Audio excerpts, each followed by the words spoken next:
அடுத்தது 13வது பாடல். அடுத்து நம்ம பார்க்க போகிறது 13வது பாடல்.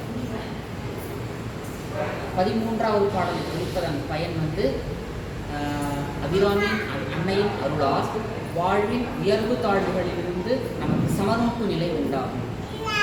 அபிராமி அன்னையின் அருளால் உயர்வு தாழ்வு நிலையிலிருந்து சமநோக்கு நிலை நமக்கு உண்டாகும்.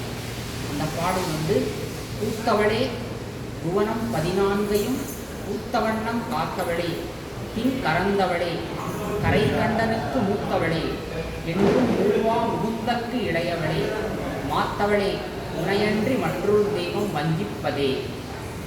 இன்னொரு முறை, பூத்தவளே புவனம் 14ஐயும் பூத்தவண்ணம் காத்தவளே பின் கறந்தவளே கரை கண்டனுக்கு மூத்தவளே என்றும் மூவா முகுந்தற்கு இளையவளே மாத்தவளே உனையன்றி மற்றொரு தெய்வம் வஞ்சிப்பதே.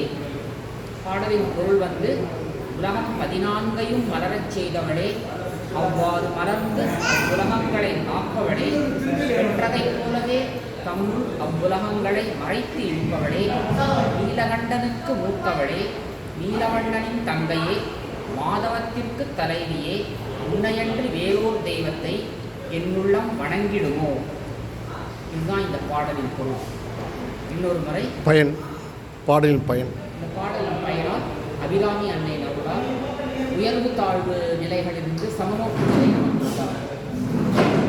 பாடல் பூத்தவளே புவனம் 14ஐயும் பூத்தவண்ணம் காத்தவளே பின் கறந்தவளே கரை கண்டதுக்கு மூத்தவளே என்றும் மூவா முகுந்தற்கு இளையவளே மாத்தவளே உனையன்றி மற்றொரு தெய்வம் வந்திப்பதே. காஞ்சி மகாபெரியவா பாதம் போற்றி போற்றி.